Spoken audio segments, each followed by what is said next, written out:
Chers amis, avec cette conférence, je voudrais terminer l'introduction générale à l'Apocalypse du cycle L'Apocalypse pour faire simple, en abordant un thème délicat, celui de la violence que l'on trouve dans l'Apocalypse. Violence qui surprend, qui choque même certains lecteurs. Alors certes, il y a dans la violence, dans l'Apocalypse, c'est exact, mais déjà je pourrais faire remarquer qu'il y a de la violence dans beaucoup de passages de la Bible, parce que l'histoire des hommes est violente depuis l'histoire de la chute originelle racontée au début du livre de la Genèse. La Bible n'est pas idéaliste, elle est réaliste, elle montre les hommes tels qu'ils sont. Or, précisément, les hommes pécheurs cèdent trop souvent à la violence. Alors, cette première réponse est correcte, je pense, mais je reconnais volontiers qu'elle reste insuffisante. En effet, on peut facilement comprendre que la bête des chapitres 11 et 13 de l'Apocalypse soit violente, qu'elle mette à mort les fidèles du Christ, d'accord, mais qu'en est-il du Christ lui-même? N'apparaît-il pas, parfois, comme un personnage violent? Par exemple, dans le grand massacre du chapitre 19 de l'Apocalypse, passage que j'aimerais citer. Puis j'ai vu le ciel ouvert, et voici un cheval blanc. Celui qui le monte s'appelle Fidèle et Vrai. Il juge et fait la guerre avec justice. Ses yeux sont comme une flamme ardente. Il a sur la tête plusieurs diadèmes, et on lui donne ce nom, le Verbe de Dieu. Il s'agit donc du Christ. Les armées du ciel le suivaient sur des chevaux blancs. De sa bouche sort un glaive acéré pour en frapper les nations. Lui-même les conduira avec un sceptre de fer. Lui-même foulera la cuve du vin de la fureur, la colère de Dieu, le souverain de l'univers. Et j'ai vu la bête, les rois de la terre et leurs armées rassemblés pour faire la guerre au cavalier, donc le Christ, et à son armée. La bête fut capturée, et avec elle le faux prophète. Ils furent jetés vivants tous les deux dans les temps de feu embrasés de soufre. Les autres furent tués par le glaive du cavalier, le glaive qui sort de sa bouche. Et tous les oiseaux se rassasièrent de leur chair.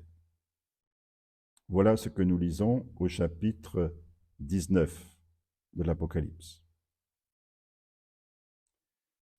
Alors certes, cette scène peut à première vue paraître contraire à l'Évangile. En effet, comment le Christ, qui déclare dans l'Évangile de Matthieu qu'il est lui-même doux et humble de cœur, il ordonne à Pierre, dans le jardin de Gethsémani, de remettre son glaive au fourreau et de ne pas empêcher qu'il soit arrêté par les soldats. Comment le Christ peut-il ici opérer un tel massacre? David Lawrence, que j'ai déjà cité au début de ces conférences, n'y va pas par quatre chemins. Il déclare tout simplement, de même qu'il était inévitable que Jésus eût un Judas Iscariote parmi les disciples. De même, devait-il y avoir l'Apocalypse dans le Nouveau Testament. Donc, pour David Lawrence, l'Apocalypse trahirait le message authentique du Nouveau Testament. Bigre. Mais ce jugement à l'emporte-pièce n'est pas isolé.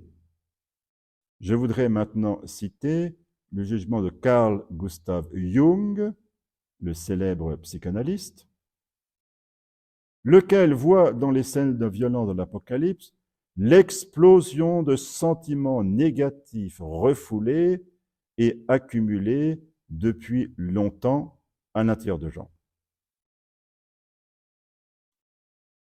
Ces sentiments négatifs, écrit Jung, dès lors ayant totalement disparu de la surface du conscient, n'en continuent pas moins à ronger et fermenter sous le manteau.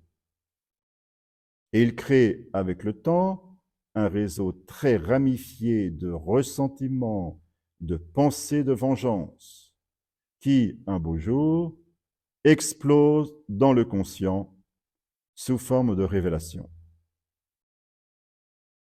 Il en surgit un tableau effrayant qui heurte de front toutes les représentations d'humilité chrétienne, de patience, d'amour du prochain et des ennemis, d'un Père aimant au ciel et d'un Fils sauveur et rédempteur des hommes.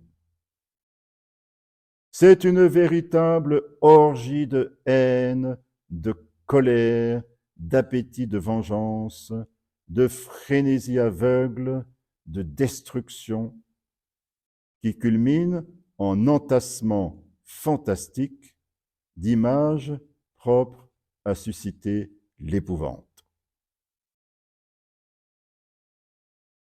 Voilà le jugement de Jung, très sévère lui aussi. Alors certes, la difficulté est réelle, mais cette interprétation, tant celle de Lawrence que celle de Jung, ces interprétations, je crois, sont des véritables contresens. Et la critique principale qu'on peut leur opposer, c'est celle-ci. Elles oublient que le langage de l'Apocalypse est partout symbolique. Elles prennent au pied de la lettre ce qui n'est que des images symboliques. Certes, il y a bien un combat dans l'Apocalypse, mais il ne faut pas se tromper sur sa nature. Il s'agit d'un combat d'ordre spirituel. C'est finalement le même combat dont Paul parle dans l'épître aux Éphésiens, que je cite maintenant. Revêtez l'équipement de combat donné par Dieu afin de pouvoir tenir contre les manœuvres du diable. Nous ne luttons pas contre des êtres de sang et de chair, mais contre les dominateurs de ce monde de ténèbres, les principautés, les souverainetés, les esprits du mal qui sont dans les régions célestes. Pour cela, prenez l'équipement de combat donné par Dieu. Ainsi, vous pourrez résister quand viendra le jour du malheur et tout mettre en œuvre pour tenir bon. Oui, tenez bon, ayant autour des reins le ceinturon de la vérité, portant la cuirasse de la justice, les pieds chaussés de l'ardeur à annoncer l'évangile de la paix, et ne quittant jamais le bouclier de la foi, qui vous permettra d'éteindre toutes les flèches enflammées du mauvais. Prenez le casque du salut et le glaive de l'esprit, c'est-à-dire la parole de Dieu. Voilà ce qu'écrit Paul au chapitre 6 de l'épître aux Éphésiens. Alors, vous pouvez constater comment Paul utilise des images militaires pour parler d'un combat spirituel contre les forces du mal. Eh bien, dans l'Apocalypse, il en va de même.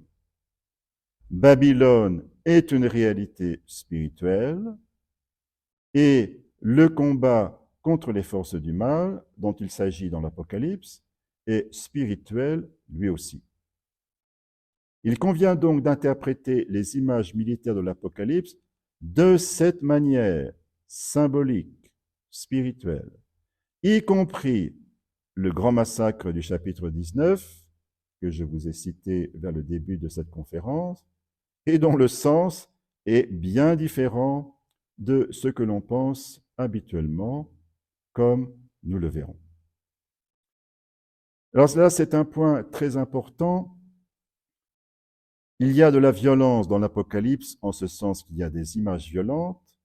Le peuple de Dieu subit de la violence, mais si l'on voit le Christ agir comme un soldat, frapper avec un glaive, mettre à mort ses ennemis, tout cela, il faut l'entendre dans un sens symbolique et spirituel. Et naturellement, nous aurons l'occasion plus tard d'essayer de voir comment il faut interpréter de manière juste le massacre du chapitre 19. Chers amis, avec cette conférence, je termine l'introduction générale à l'Apocalypse de Jean. La prochaine fois, nous commencerons la lecture du texte. Je vous dis à bientôt pour une prochaine vidéo.